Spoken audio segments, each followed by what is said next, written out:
On se retrouve pour la conférence de presse de Carlo Ancelotti après la défaite du Real Madrid en finale de Coupe du Roi face au FC Barcelone 3-2 au terme des prolongations, durant les prolongations. Mais avant, n'oublie pas le petit like, le petit à la Madrid dans les commentaires, ça fait toujours plaisir et ça soutient évidemment le travail. Et puis voilà, real-france.fr pour toute l'information, la retranscription complète, par écrit, que ce soit la conférence de presse de Carlo, de Flick et d'autres acteurs de cette partie, toutes les actus quotidiennes. L'application est également disponible sur iOS et Android. Allez, sur ce, c'est parti, on va écouter Carlo Ancelotti. Est-ce que vous êtes davantage... ce qui vous fait mal, est-ce que ce sont le fait d'avoir perdu à cause d'erreurs de votre part? Oui, ça a été un bon match. On a été compétitif. On a été beaucoup mieux en deuxième période. Le match était sous contrôle. Et puis ils nous ont mis un ballon dans le dos de la défense et à partir de là le match s'est compliqué. Je pense que l'équipe a été compétitive. Elle a fait ce qu'elle devait faire. Nous avons été proches de le remporter ce titre. Il faut continuer, se battre. Continuer à se battre. On l'a bien fait ce soir. Je n'ai rien à reprocher à mon équipe. Parce que tout ce que nous devions faire, nous l'avons fait. Voilà, on a bien été compétitifs. Si nous avions gagné, je pense que ça n'aurait pas été un scandale. Parce que sur la deuxième période, je pense qu'on était, nous, plus proches du titre que l'adversaire.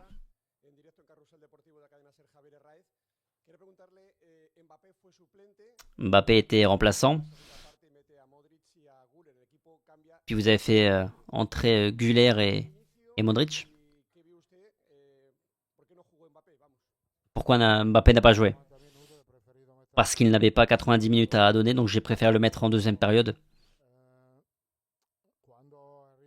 Quand le rythme a baissé un petit peu. Il est très bien entré dans son match, il a égalisé, il a eu d'autres opportunités. Il n'aurait pas pu supporter les 90 minutes. Donc j'ai préféré le mettre en deuxième période pour ça.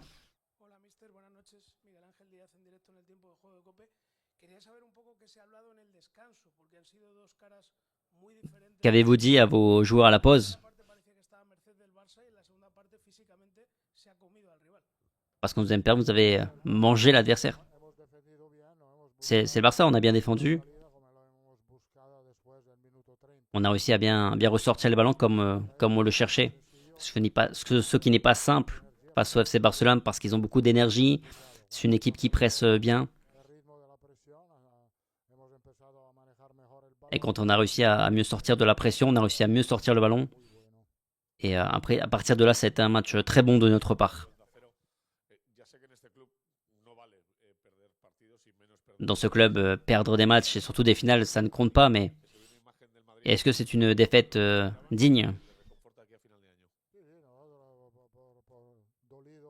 Oui, c'est une défaite qui fait mal parce qu'on n'a pas été capable de soulever la coupe, mais je n'ai rien à reprocher à mes joueurs parce qu'on a fait le match que nous devions faire.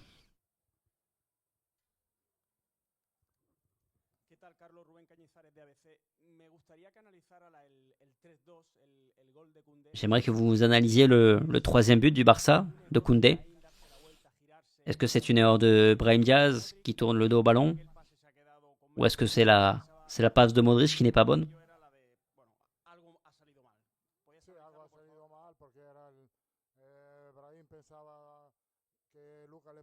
Oui, parce que Brahim pensait qu'il allait lui mettre le ballon.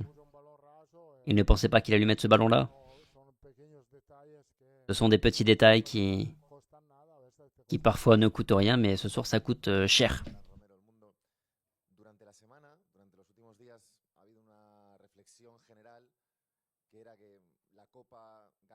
Il y avait une réflexion générale cette dernière semaine, comme quoi gagner la Coupe du Roi, ça sauverait peut-être la saison du Real Madrid, mais qu'une défaite vous condamnerait. C'est une défaite digne peut-être, mais est-ce que c'est une défaite qui vous donne espoir? Espoir par rapport à quoi? De continuer au club. Je l'ai déjà dit, je peux continuer, je peux m'arrêter. Ce sera un sujet, des prochaines semaines, pas aujourd'hui.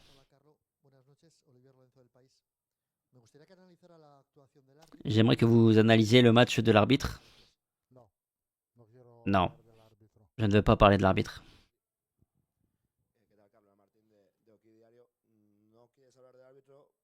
Vous ne voulez pas parler de l'arbitre, mais j'aimerais vous poser une question par rapport à vos joueurs.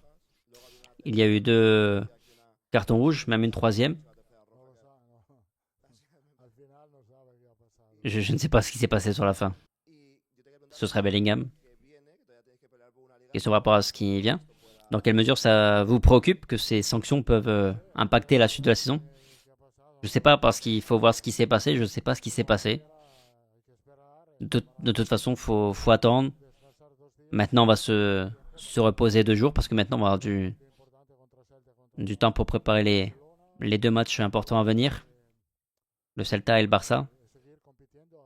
Et on va essayer de continuer à être compétitif jusqu'à la fin. Question par rapport à Rudiger pour tout ce qu'il a généré. Est-ce qu'il s'est blessé? Vous pensez qu'il aurait pu faire mieux sur le 2-2?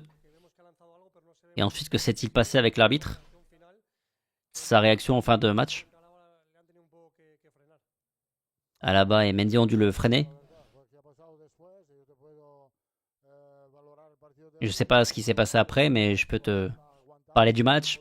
Il a fait un match fantastique, il a supporté comme il l'a pu, il était très fatigué sur la fin. Il avait beaucoup de fatigue et il ne pouvait pas continuer davantage et je le remercie pour l'effort qu'il a réalisé. Cette partie. Non, il ne s'est pas blessé. Rudiger n'a pas eu de blessure. Il était simplement fatigué, il ne pouvait plus courir plus. Il ne pouvait pas courir plus, plutôt pour remettre les mots dans l'ordre. Voilà pour la conférence de presse de Carlo Ancelotti après la finale face au FC Barcelone. Merci d'avoir regardé la vidéo. Sur ce, passez une bonne nuit ou une bonne journée selon le moment où vous regardez cette vidéo. Et puis on se dit à très vite sur Al France, 12h30 ce dimanche pour la revue de presse, pour voir un petit peu ce qui se dit dans les médias espagnols. Sur ce, à très vite sur Al France. Ciao.